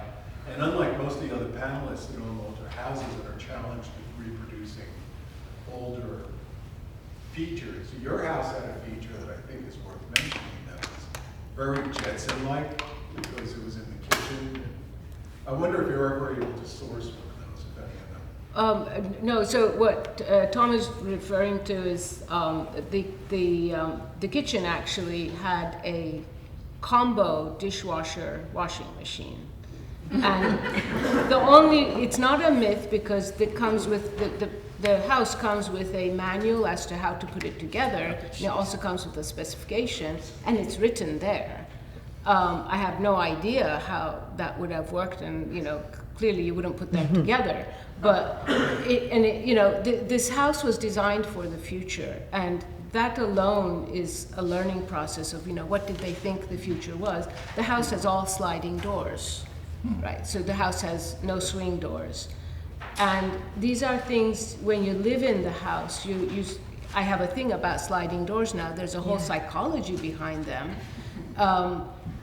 You can't slam it. Everything's like this. And there's so much that's different in terms of a lifestyle. You wash the house, you don't paint the house. And there's all these technological things that they thought about in terms of how to efficiently lay it out. So there's only one wall that all the services are connected to. And it's mind-blowing. I'm like, how can I do that now in the houses that I design?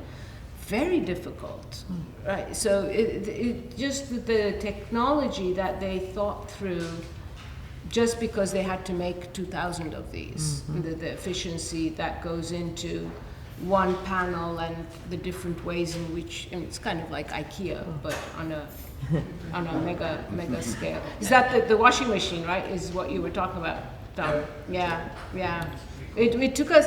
It's one of those live in the house when I was planning it all out. It's like, where do you put the washing machine? Because before it was one and it was under the counter, and now I don't have space to put a dishwasher and a washing machine, so it has to go somewhere. And there's only one service wall. So it was, trying to adapt it to our current facilities. It was quite a challenge. And how did you do that? It's actually in what used to be, maybe it was a linen closet, but it's at the end of that service wall. So we just turned that into a very narrow, stackable space. Originally, I had it in what's called the utility room, but it took up so much space. Yeah. It wasn't made for that. So it's like listening to the house. Where would I go if I was a washing machine? Yes? First off, I take my hat off to all of you, because challenges of... But you're still wearing it. I'll tip my hat. Obviously, as a preservation contractor, the things you're saying are critical. And one of the most important things that we tell people, we sit in many, many meetings to fight for people, because sometimes the cities don't always agree with the process. But the fabric is the thing to fight for. So if you have a contractor that you're interviewing, make sure they understand that the fabric is critical. So if it's a wood window, the importance of that wood window versus replacing it with a steel window or an aluminum window. So it's the interaction with the fabric of the home itself, or the building. In our case, we do mostly commercial.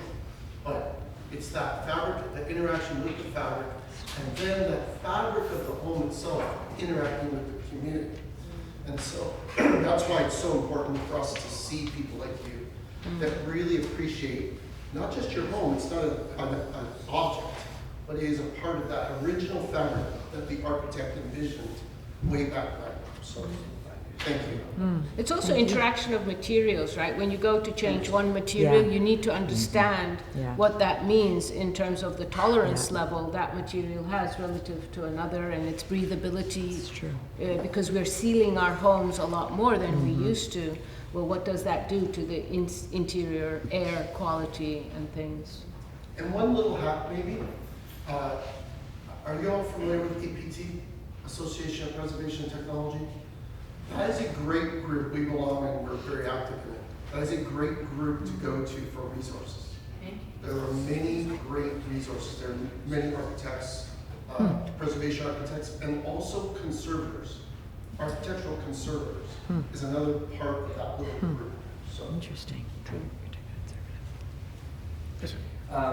It's kind of a mishmash question. I was involved in renovation up in Boston, had a business up there, so I understand the window thing, they're beautiful. Anyway, we've got a Spanish house that we bought down here, it's 100-year-old. Many hacks have lived in it, and not the kind of hacks that are the good ones. I have taken a lot of stuff out that they have done to try to get it back to somewhat original. At what point do you make the determination to try to get a professional come in to determine whether it's salvageable as a historic building? Because it's, you know, I mean, I'm taking out a lot of the garbage that they put in and trying to get it back to the original. There's still a lot of, we still have our whole front, all the doors and all the windows are all original, which are, you know, obviously not to code. A couple of them are broken. So at what point do you go to do what I was talking earlier? Do we fix it now and then go for it, or do we go for it and try to fix it? I would suggest, Tony's here, Tony, you should give him your card. I would get somebody who does this as a business, just come over and look. My guess is you could do it. And the question is sort of what designation do you want? So there are different levels of designation as well, but I would invite people, anyone just to come over and I'm not look. even sure if the designation's all that important. We're very concerned with keeping things You want it to look right. original. Yeah. I mean, when I had my business, everything is about keeping it original as possible. I would invite people now to answer your question.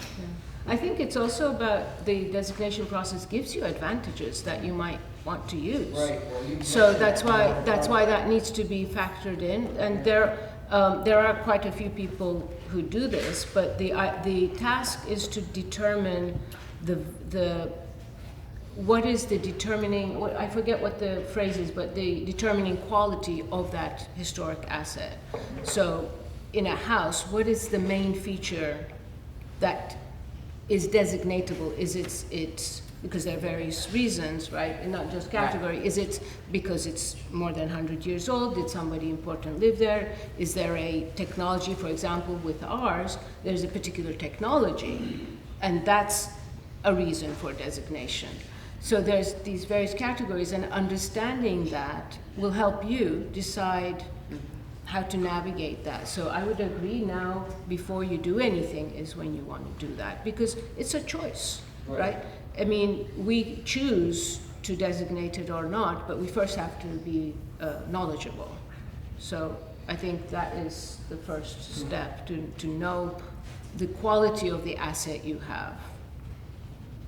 Susan Dodd is here, right? So She was, but... she had to go. Yeah, I think she And I would also just mention that one of the things the Alliance does is offers technical assistance to anyone who is involved in a project. So one of the things you can do is give us a call, and either myself or one of our very knowledgeable professionals on our board will come out and talk through all of these things with you, help you determine what resources you need, help you figure out, maybe what a good timeline is. Here are the benefits of designating for you, and we can help you go through all of that. That is a service that we offer for free because it is our mission to try to keep these things alive. So just throwing that out there. Thank you. Yes. My question is about insurance for historic properties. Do we have any tips or any guidance who are sensitive to what we try to preserve in maintaining these properties? So I guess we've had questions in South Carolina, I live in a historic area, about roofs, materials, etc. And I was just curious. I think the insurance landscape is changing so much that there are companies that are dropping historic properties. They're not interested in anything more than 30 years old even. So I think it is a challenge. The reality of the situation is it's less about the historic home and more what flood zone you're in. And when we looked for our home, we only looked at homes that were not in a flood zone, because that's going to be the biggest factor in insurance right now for folks, is flooding. So I think it was a great program that you all did. Are you?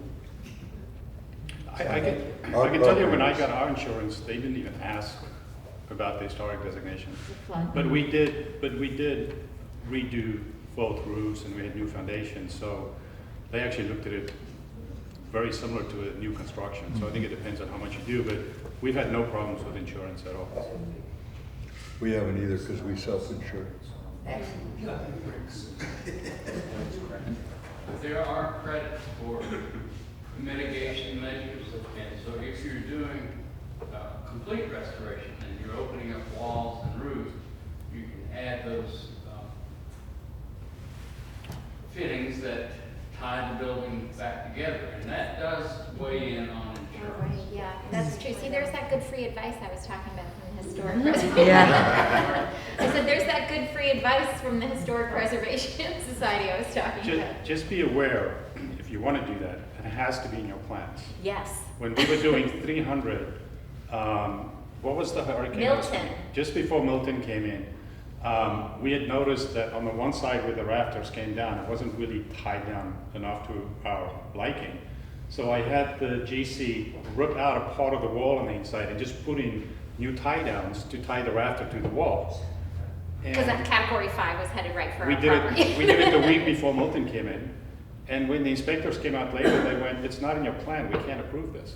We basically made a hole in the wall and just put more tie downs on. We saved the house and put tie downs. We had to redo the plans to show additional tie downs. It set us back like 60 days that we didn't include that in the Is that plan. all? Yeah. So that was a lesson learned. There's hack. And maybe that's advice for the historic preservation, like how we can work on improving the code so it's clearer and fit for purpose in the long term. I won't give up hope on that, but yeah, we did a tie down on the roof rafters that was last minute based on a Category 5 predicted within 3 days, and then it wasn't in our original plans, and so we had to resubmit architectural plans.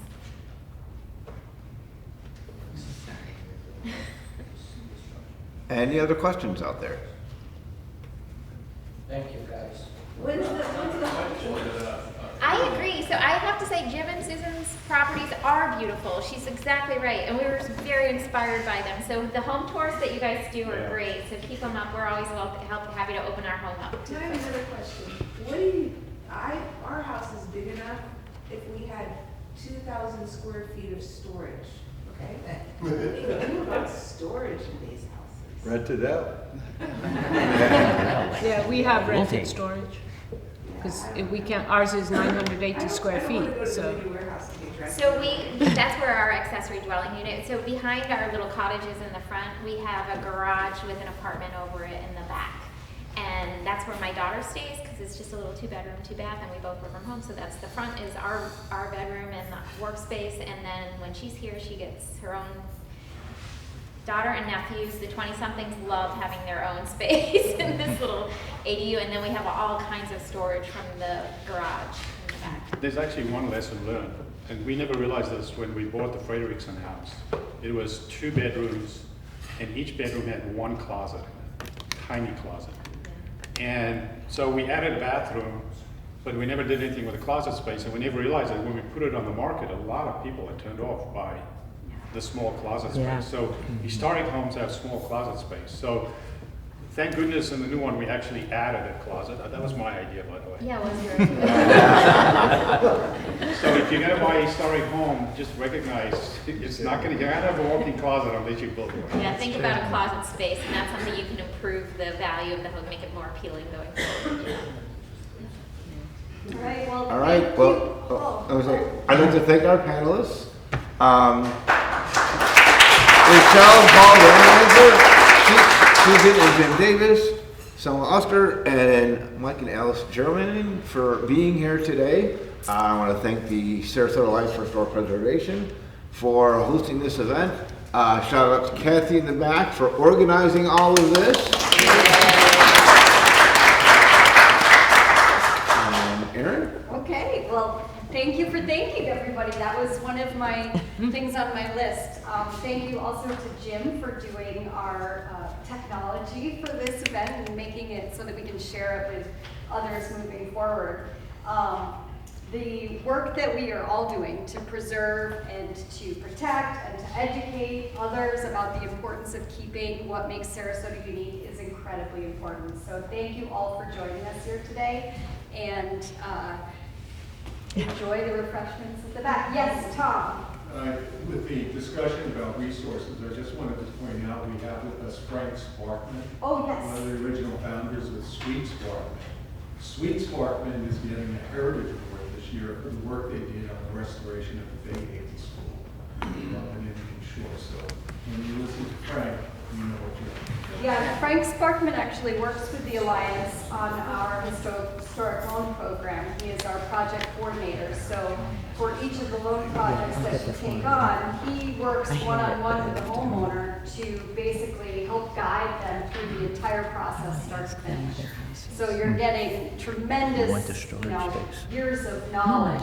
And thank you very much, Frank, for making it all possible for us. You're welcome, but I need to correct comment that I'm not a founder of Sweet Sparkman, I'm founder of Sparkman and Associates Architect. My son is founder principal of Sweet Sparkman. I do work with Wonderful. Well, thank you all for coming. Thank you.